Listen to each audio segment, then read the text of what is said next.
Timnas Indonesia harus mengakui keunggulan Australia di lanjutan kualifikasi Piala Dunia 2026 zona Asia. Ini menjadi awal tak menyenangkan bagi pelatih Timnas Patrick Kluivert. Bermain di hadapan pendukung tuan rumah The Socceroos, skuad Garuda kalah 5-1. Meskipun permainan Timnas cukup meyakinkan di 15 menit awal babak pertama, namun permainan Timnas mulai menurun setelah Kevin Dix gagal mengeksekusi tendangan penalti. Bahkan di babak pertama, gawang Maarten Paes dijebol 3 kali lewat gol pembuka dari titik penalti Martin Boyle. Di babak kedua, Timnas semakin jauh tertinggal setelah gawang Maarten Paes kembali dijebol dengan 2 gol tambahan dari Australia. Sedangkan Timnas hanya mampu mencetak 1 gol lewat pemain debut Ole Romani. Meskipun kecewa dengan hasil pertandingan, pelatih Timnas Patrick Kluivert menyebut timnya tetap berusaha menjaga kepala tetap tegak. We never drop down our heads. But unfortunately, I'm very disappointed, of course, for the result. Not only for us, for the people, but for everybody who is supporting Indonesia. Analisa soal kekalahan Timnas kemarin datang dari mantan pelatih Timnas Shin Tae-yong yang bilang minimnya waktu latihan jadi salah satu faktor Indonesia menelan kekalahan dari Australia. Shin Tae-yong mengapresiasi para penggawa Garuda yang telah bekerja keras dalam pertandingan menghadapi Australia. 우리 선수들이 호주까지 가서 열심히 최선을 다한 것 같아. 앞에서 선수들이 전방 압박들하고 최선을 다했지만 시간이 부족해서 세트피스의 맨투맨 이걸 놓치는 게 결정적으로 지지 않았나 생각하고. Peluang Timnas Indonesia untuk lolos ke Piala Dunia masih terbuka, meskipun berat mengejar posisi kedua agar lolos langsung Piala Dunia. Skuad Garuda kini harus memenangkan pertandingan lawan Bahrain dan Tiongkok di Stadion Utama Gelora Bung Karno, Jakarta untuk menjaga asa lolos ke putaran keempat kualifikasi Piala Dunia 2026. Tim Liputan, Kompas TV.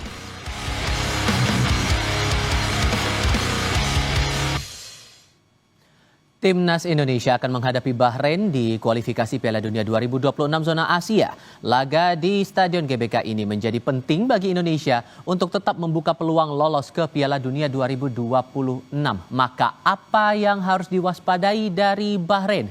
Kami akan bahas bersama pengamat sepak bola Binder Singh dan mantan pemain Timnas Indonesia Aji Santoso. Selamat sore semuanya, apa kabar? Selamat sore, alhamdulillah baik. Terima kasih semua sudah Selamat sore. Bung Binder, begini, kalau kita merujuk dari pertandingan Indonesia lawan Australia tanggal 20 kemarin, apakah saat melawan Bahrain nanti skema yang diterapkan saat melawan Australia bisa diterapkan lagi atau justru harus diubah total? Saya pikir Patrick Kluivert akan lebih berhati-hati lawan Bahrain, walaupun kita bermain di kandang sendiri ya. Karena kan lawan Australia itu pada saat bermain terbuka, beberapa kali kan kecolongan dari counter attack, dan Bahrain mainnya juga kurang lebih tidak beda dengan Australia. Pasti mereka akan menunggu, mereka akan main counter, cuma memang kan Bahrain ini kalau secara permainan memang lebih smart ya, artinya lebih cerdik mereka. Mereka akan lebih lama mengulur waktu, mungkin akan ada drama-drama dari mereka. Jadi kalau dari segi strategi saya pikir akan tetap sama, menyerang, cuma mungkin lebih bersabar. Tidak seperti melawan Australia yang dari menit pertama langsung semua keluar menyerang, sehingga banyak ruang-ruang yang terbuka di lini tengah dan juga di ruang pertahanan. Tapi seharusnya tetap bermain menyerang, karena kan yang diincar adalah 3 poin kan, bukan imbang, bukan 1 poin. Oke, kalau Bung Aji juga menangkap demikian untuk bisa menjaga posisi kita tetap aman di Piala Dunia?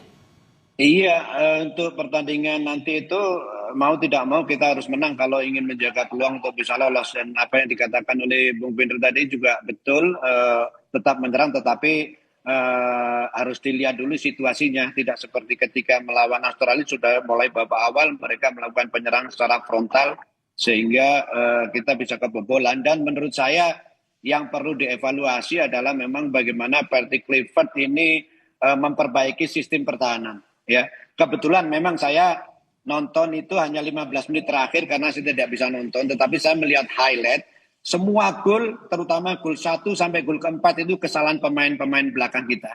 Mulai dari ke 1 sampai ke 4 ya. Kalau ke-5 memang pemain kita sudah melakukan duel tetapi memang kalah duel. Tetapi gol pertama contohnya pemain kita terlalu buru-buru mengambil resiko penalti. Karena apa? Karena bolanya itu tidak jatuh kepada pemain yang dilanggar gitu loh. Meskipun nggak diapa-apain pun bolanya nggak akan ke situ. Satu itu. Yang kedua, gol yang kedua adalah pemain stopper, salah satu stopper, kalau nggak salah nomor 22 atau nomor 2 itu. Dia hanya ball watching. Tidak melihat ada pemain lawan lari di belakang dia. Satu itu. Yang kedua, jarak back sama stopper itu terlalu jauh. Jadi tidak ada cover. Ya, yang gol ketiga juga begitu, tidak ada orang sama sekali. Gol keempat duel juga sangat free. Gol kelima memang duel tetapi memang kalah duel. Nah, menurut saya yang paling perlu diperhatikan melawan Bahrain adalah pertahanan harus lebih rapi lagi. Itu sangat penting. Oke, Anda juga sepakat soal itu, Bung Binder. Sektor itulah yang harus betul-betul diperbaiki untuk pertandingan berikutnya. Iya, Coach Aji tadi sudah menjelaskan ya, bahwa memang 4 gol dari Australia itu kan karena memang ada error dari para pemain kita. Dan juga selain lini pertahanan, lini tengah. Kalau saya melihat proteksi dari lini tengah ini minim. Maka itu para pemain Australia kalau dapat bola di tengah, mereka lebih cepat dan lebih dekat ke area pertahanan kita. Maka itu mereka dalam switching play itu lebih cepat. Sedangkan para pemain kita dalam transisi positifnya agak lamban. Tidak secepat seperti pertandingan-pertandingan sebelumnya tuh, pada saat counter. Maka itu momen untuk counter attack pun tidak banyak bisa didapat oleh para pemain kita karena terlalu lama menguasai bola di pertahanan. Tapi Australia switching play cepat, mereka bisa cari ruang-ruang terbuka meskipun sedikit, mereka bisa memancing para pemain kita untuk main dengan garis pertahanan tinggi, kemudian bola diberikan di belakang pertahanan timnas kita. Jadi memang dari segi persiapan taktis, kalau saya melihat pertandingan yang tanggal 20 lalu, memang Australia lebih siap secara taktis. Padahal Australia kan tidak full tim. Jadi kalau dari segi materi pemain kan mereka sebetulnya tidak full tim. Ada 4 pemain inti mereka yang tidak bisa bermain. 2 di pertahanan, 1 di tengah, 1 di striker. Tapi karena taktik mereka itu tepat, dan mereka bisa memanfaatkan kesalahan dari para pemain timnas kita, maka itu mereka yang unggul. Padahal dari segi permainan timnas kita lebih dominan dengan ball possession. Mungkin lebih dari 55% itu ball possession timnas kita. Padahal mainnya di kandang tim lawan. Oke. Koreksi kalau saya salah. Kalau saya ingat itu di bulan Oktober 2024 saat Indonesia lawan Bahrain kita ditahan imbang 2-2. Nah, belajar dari pengalaman kita di pertandingan sebelumnya, untuk line up ada perlu penyesuaian lagi tidak menurut Anda, Bung Binder? Kalau menurut saya line up kemungkinan besar akan berubah. Pasti akan ada banyak perubahan, terutama di lini pertahanan dan juga di tengah. Di depan, karena Ragnar sudah bisa bermain, saya pikir dia akan diberikan kesempatan main dari awal. Mungkin Justin Hubner yang akan bermain, atau Rizky Ridho. Saya sih harapkan Rizky Ridho dengan Jay Itses ya, karena chemistry-nya sudah bagus. Kalau 2 center back, saya harapkan Rizky dan Jay. Tapi kalau 3 center back, saya harapkan Justin, Rizky, dan Jay. Nah ini kita tunggu juga apakah formasinya masih mau dipakai yang sama, 4-3-3, atau mau pakai 3 center back kali ini. Nah, saya pikir kalaupun perubahan di line up, ya di belakang, di tengah, dan di depan tengah, saya nggak yakin Nathan akan dimainkan. Oke. Kalau Bung Aji melihatnya gimana untuk line up ke depan? Proyeksinya bakal ada yang berubah totalkah atau ada penyesuaian tersendiri di lini tertentu? Yang tentunya untuk seperti itu pasti ngelihat situasi kondisi pemain ya. Tetapi kalau menurut saya seperti formasi sepertinya kemungkinan besar tetap akan menggunakan 2 center back ya, bukan 3 center back, karena selama ini kan Patrick Kluivert ketika main, bahkan ketika di Belanda pun kan jarang mereka menggunakan 3 center back. Kemungkinan besar, tapi bisa aja saya salah, karena saya tidak tahu kondisi di sana seperti apa. Tetapi menurut saya akan menggunakan formasi yang sama, hanya saja mungkin siapa-siapa pemain yang perlu diganti, tidak dimainkan, mungkin itu Patrick Kluivert tentunya melihat situasi atau melihat kondisi pemain. Dan kita lihat kan ada beberapa pemain yang tidak ikut latihan. Recovery ini justru seharusnya latihan yang sangat penting gitu. Terus saya ingin menyambung sama disampaikan Bung Binder, memang masalah taktikal, Patrick Kluivert tidak banyak waktu kemarin datang ke Australia, hanya latihan beberapa kali.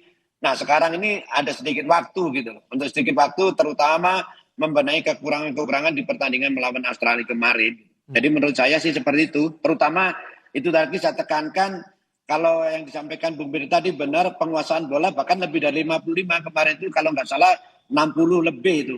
Artinya kita lebih menguasai 15 menit terakhir saya lihat bermain cukup bagus, cukup oke. Ya, tinggal itu tadi pertahanan harus lebih solid. Apa yang disampaikan Bu Binder, tidak pertahanan itu tidak hanya pemain belakang aja, dari bocor juga bisa dari tengah baru ke belakang gitu. Itu yang namanya kolektivitas tim ketika bertahan. Sepak bola modern memang dituntut kolektivitas tim. Kita lihat di sepak bola di Inggris, kalau bertahan semua ikut bertahan, kalau menyerang semua, tidak ada pemain yang tinggal di bawah garis tengah, itu tidak ada, semua naik ke atas. Kalaupun bertahan juga seperti itu gitu. Seperti itu. Bung Binder begini, kalau melihat performa Bahrain di pertandingan terakhir melawan Jepang, walaupun kalah begitu 2 poin unggul oleh Jepang begitu, hal apa yang rasanya betul-betul menjadi berbeda ketimbang saat Indonesia melawan Bahrain di Oktober 2024? Adakah hal signifikan di sini? Iya, kalau saya melihat kepercayaan diri dari para pemain Bahrain tuh bagus ya lawan Jepang ya. Padahal kita tahu Jepang kan untuk saat ini di Asia adalah tim nomor 1 kan.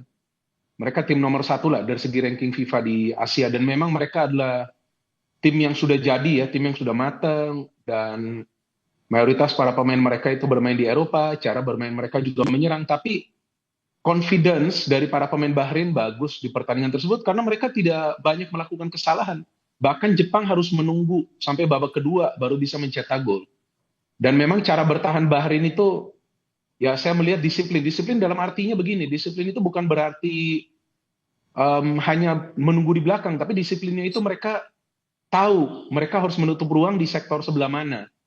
Dan gimana caranya mereka harus mempersulit para pemain Jepang itu menciptakan peluang. Jadi kalau biasanya Jepang itu bisa menciptakan 7-8 peluang yang berbahaya, lawan Bahrain itu jauh di bawah itu. Peluang yang berbahaya ya, artinya memang yang mengarah ke gawang penjaga gawang mereka. Jadi artinya dari segi bertahan, Bahrain bagus, cuman counter attack mereka nggak berjalan secara baik lawan Jepang karena Jepang kan tim yang sudah matang ini. Seperti yang tadi Coach Aji katakan, kalau menyerang ya kolektif, kalau bertahan kolektif, ya itulah Jepang. Jepang ini tim paling matang di grup C. Jadi seandainya timnas kita bisa bermain dengan cara seperti itu, pada saat menyerang kolektif, jangan cuma memberikan bola ke depan, kemudian tidak ada support dari second line. Pada saat bertahan juga seharusnya kolektif, jangan cuma mengandalkan pemain yang berada di last line of defense, jangan cuma mengandalkan pemain yang berada di pertahanan, tapi pemain yang di tengah pun harus menutup ruang. Jika kolektivitas ini bisa dilakukan atau bisa dipraktekkan di atas lapangan lawan Bahrain, ya tentu Bahrain akan semakin sulit lawan timnas kita. Satu pertanyaan sama untuk masing-masing. Saya mulai ke Coach Aji. Melihat posisi kita di klasemen, sama-sama punya 6 poin dengan Bahrain.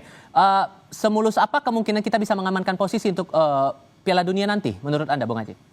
Ya, kalau kita memang saya lihat untuk otomatis lolos agak berat ya, karena dengan kalah dengan Australia kemarin agak berat. Tetapi kalau urutan 3-4 masih sangat peluang. Dengan catatan kuncinya di Bahrain. Kalau kita menang sama Bahrain, peluang itu akan terbuka. Tetapi kalau tidak menang, bahkan kalah, justru akan lebih berat ya. Tapi seharusnya kalau kita perhitungan secara teknis, ya harusnya tim kita harusnya bisa. Meskipun memang apa yang dikatakan Bung Binder bahwa pemain-pemain Bahrain ini juga cukup disiplin ketika melakukan pertahanan. Mereka juga tidak gampang kebobolan ketika melawan Jepang. Ini menunjukkan bahwa Bahrain juga bukan tim yang ecek-ecek gitu loh. Jadi menurut saya bagaimana caranya Patrick Kluivert yang didukung dengan asisten-asistennya yang katanya saya baca di media sosial sangat canggih, itu ya harus kita dibuktikan untuk melawan Bahrain nanti gitu. Bung Binder, gimana? Bisakah mulus proses kita untuk mengamankan posisi? Ya, saya pikir tergantung ya dari hasil pertandingan lawan Bahrain ini. Kalau timnas kita menang, ya ada peluangnya untuk bisa main di Piala Dunia. Apakah itu langsung? Karena kan tergantung nih hasil dari tim lainnya nih. Australia akan bermain di China kan? Nah, Arab Saudi juga akan bermain. Jadi sambil menunggu juga hasil yang lain, tapi pada intinya lawan Bahrain ini harus menang. Kalau mau menjaga peluang main di Piala Dunia. Jadi saya pikir para pemain lebih baik juga fokus ke pertandingan pada tanggal 25 Maret ini. Ya anggap saja ini sebuah pertandingan final. Ya kalau menang, maka peluang untuk main di Piala Dunia akan terjaga. Kalau kalah, ya dan tim lain menang, akan semakin turun posisi dari Indonesia kan. Tumbuhkan rasa confident itu, terlebih laganya juga akan laga kandang begitu yang akan berlangsung di Stadion Utama Gelora Bung Karno. Bung Binder, Bung Aji, terima kasih banyak sudah berbagi pandangan bersama kami. Selamat sore semua. Sama-sama. Selamat malam Bung Binder. Ya, sore.